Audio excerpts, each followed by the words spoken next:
नमस्कार CSK news में आप सभी दोस्तों का एक बार फिर से बहुत बहुत स्वागत है। दोस्तों दिन भर की जो फटाफट बड़ी खबर निकल के आ रही है करके जानेंगे। दरअसल देश भर में संक्रमितों के आंकड़े के बारे में आपको बताएंगे, लेकिन इस बीच बड़ी खबर महाराष्ट्र, तमिलनाडु सहित कई राज्यों ने लॉकडाउन बढ़ा दिया है बिना केंद्र के आदेश के। पहले तो जानेंगे आखिर कब तक लॉकडाउन बढ़ाया गया है। इसके साथ ही अगली बड़ी खबर जानेंगे चीन सीमा पर एक बार फिर से 1962 जैसी हरकत। जी हाँ, गलवान नदी पर लगा रहा है टेंट, भारतीय सेना पर भी सतर्क होगी। इसके बारे में भी आपको बताएंगे किस तरीके से चीनी बॉर्डर पर युद्ध क्रिएट करने की कोशिश की जा रही है, इसके बारे में तो जानेंगे। लेकिन इस बीच बड़ी खबर निकल के आ रही है यूपी एमपी बॉर्डर पर बड़ा लंबा जाम हो गया है। जी हाँ, यूपी की योगी सरकार ने रोकने के बाद जानेंगे इसके बारे में क्या प्रोसेस चल रहा है। इस बीच जम्मू कश्मीर में बड़ा इनकाउंटर हुआ है। जी आपको बता दें कि सुरक्षा बलों ने हिजबुल के 2 टॉप लीडर्स आतंकियों को ढेर कर दिया है। लेकिन एक दुखद खबर है, उसके बारे में भी आपको बताएंगे। सब कुछ खबरें एक एक करके विस्तार से जानेंगे। जहां पर कांग्रेस पार्टी ने ईद पर मुस्लिमों को मस्जिद या फिर ईदगाह मैदान में नमाज पढ़ने की इजाज़त मांगी है। जी हाँ, इसके बारे में भी आपको एक एक करके विस्तार से जानेंगे। जहां पर लॉकडाउन 4 के बारे में भी कुछ एक बड़ी बातें आपको बताएंगे। तो बड़ी बातों में एक और बड़ी खबर निकल कर रही है, जहाँ पर जाकिर नाइक के चैनल पर 2.25 करोड़ का जुर्माना लगा दिया है ब्रिटेन ने। आखिर क्यों, इसके बारे में भी बताएंगे। तो एक एक करके विस्तार से खबरें जानेंगे। लेकिन इससे पहले छोटा सा निवेदन, अगर आपने चैनल को अभी तक सब्सक्राइब नहीं किया तो प्लीज सब्सक्राइब के लाल बटन दबाकर चैनल को सब्सक्राइब करो। अगर आप भी मानते हैं कि पीएम मोदी के नेतृत्व में ये देश कोरोना को भी हराएगा, अर्थव्यवस्था भी मजबूत होगी, तो इस वीडियो को दिल से लाइक करके अपना समर्थन दर्ज के। दरअसल पहली बड़ी खबर निकल के आ रही है, आपको बता दें कि देश भर में संक्रमितों का आंकड़ा हुआ 91,000 को पार। जी हाँ, अब तक 91,375 मामले सामने आ चुके हैं, जबकि मृतकों की संख्या 2896 हो चुकी है। अगर बात करें हम आज की, तो 726 मामले आए हैं, जिनमें दिल्ली में 422 मामले आए अब तक, राजस्थान में 123 मामले आए हैं, आंध्र प्रदेश में 25, जबकि कर्नाटका में भी 54 मामले आए हैं। तो उड़ीसा में अब तक सबसे ज़्यादा 91 आज मामले देखने को मिले। हरियाणा में भी अभी तक 7 है और असम में 4 मामले आ चुके। तो ये राज्य दर राज्य आंकड़े हैं। फिलहाल हम चलते हैं अगली बड़ी खबर। महाराष्ट्र में बढ़ाया गया 31 मई तक लॉकडाउन। जी हाँ, महाराष्ट्र और फिर अब तमिलनाडु। महाराष्ट्र तमिलनाडु में लॉकडाउन 31 मई तक लगा दिया गया। कोरोना वायरस के प्रसार को रोकने के बाद देश में लागू लॉकडाउन तीसरे चरण खत्म हो रहा है। चौथे चरण में प्रवेश कर गया है महाराष्ट्र और तमिलनाडु। आपको बता दें कि आज फिलहाल केंद्र सरकार भी इसको लेकर, लॉकडाउन को लेकर बड़ा फैसला करने वाले हैं। तो जो कुछ होगा कल बताएंगे। लेकिन आज की बड़ी खबर यही है कि महाराष्ट्र और तमिलनाडु ने फिलहाल लॉकडाउन को बढ़ा दिया है और 31 मई तक लॉकडाउन कर दिया है। महाराष्ट्र में तो कर्फ्यू को लेकर भी उन्होंने कहा है कि थोड़ी बहुत ढील दी जाएगी।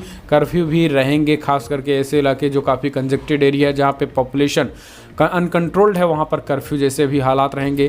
केवल कंटेनमेंट जोन में ही बंदिशें रहेंगी, बाकी जगहों पर सब कुछ खोला जाएगा। तो ये एक बड़ी खबर निकल के आई। फिलहाल हम चलते हैं अगली बड़ी खबर। चीन सीमा पर कर रहा है 1962 जैसी हरकतें। जी हाँ, एक युद्ध का माहौल क्रिएट करने की कोशिश चीन बॉर्डर पर कर रहा है और इसी को देखते हुए गलवान नदी पर उसने टेंट लगा दिया। जी हाँ, देश एक और जहां कोरोना की जंग लड़ रहा है, तो वहीं दूसरी तरफ कुछ दिनों से चीन वास्तविक नियंत्रण रेखा यानी लाइन ऑफ एक्चुअल कंट्रोल के पास अपनी हलचल बढ़ा रखा है। चीन की इस हरकत को देखते हुए अब भारत ने भी कमर कस ली है। भारत सरकार के एक वरिष्ठ अधिकारी ने बताया है कि चीन लगातार LAC पर 1962 जैसी हरकतें कर रहा है और लगातार अपने सैनिकों की संख्या बढ़ा रहा है। चीन की इस हरकत को देखते हुए भारतीय सेना के जवान भी वहां बढ़ाए जा रहे हैं।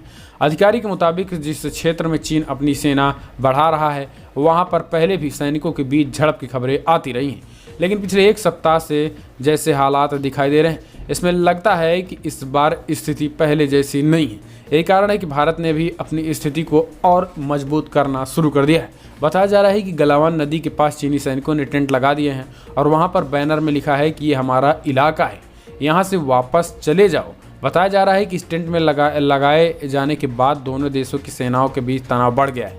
सुरक्षा से जुड़े एक अधिकारी ने बताया है कि अभी तक जिस तरीके से हालात देखे गए हैं, उसमें संकेत मिल रहे हैं कि डेमचोक इलाके में चीन काफ़ी कुछ निर्माण कर रहा है। इस तनाव को देखते हुए भारत ने अपनी तैनाती की और मजबूत करने का फैसला कर लिया है और अब आर पार हो ही सकता है।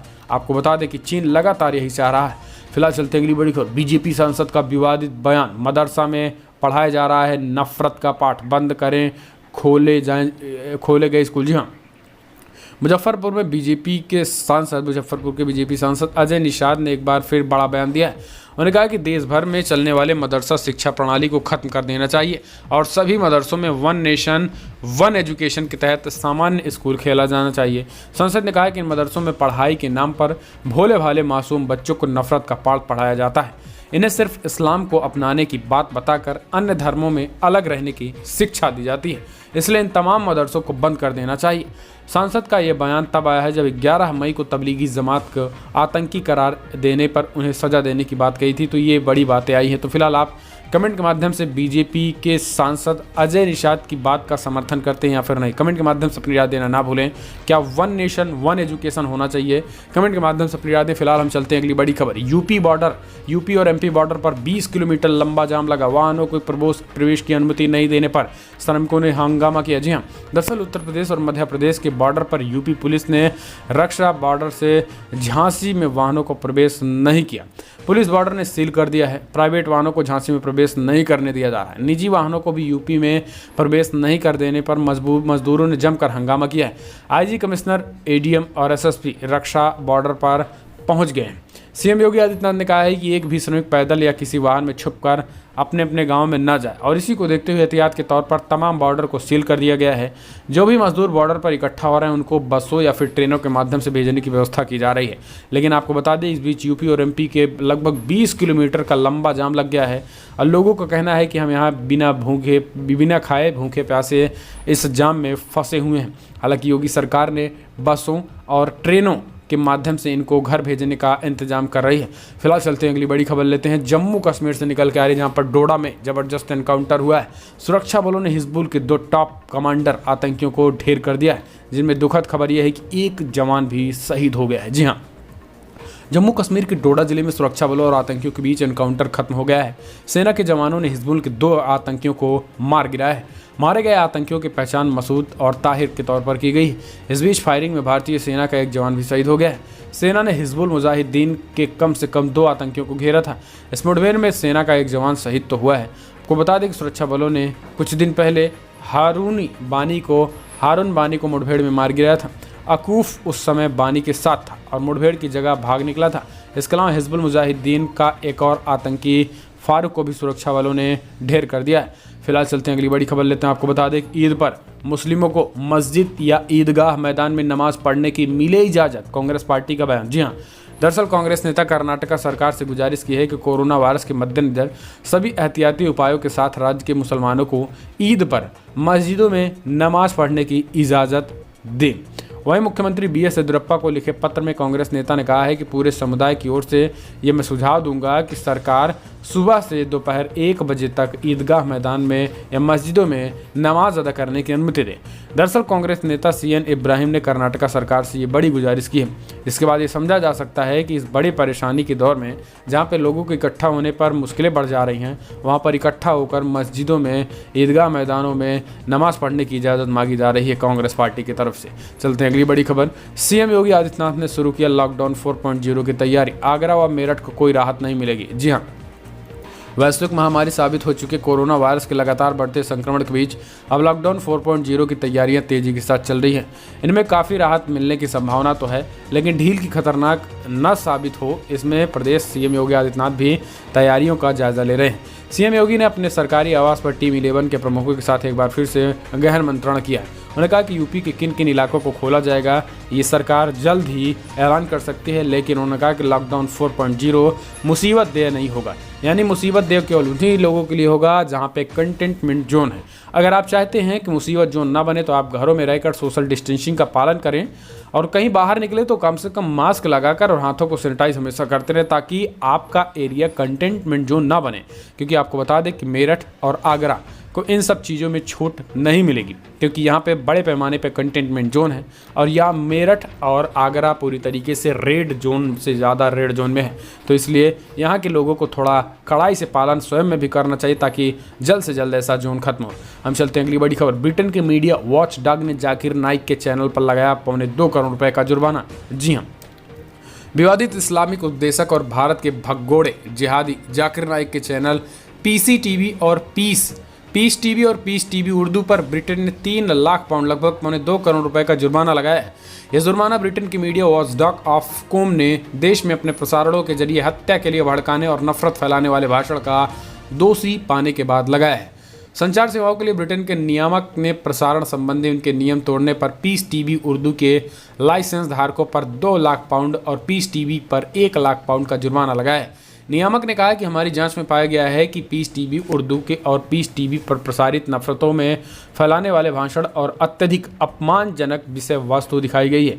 इससे अपराध बढ़ने की आशंका है। तो हम कह सकते हैं कि ये व्यक्ति जाकिर नाइक, ये जिहादी, केवल मलेशिया में बैठकर पूरी दुनिया में आतंक का पाठ पढ़ा रहा है।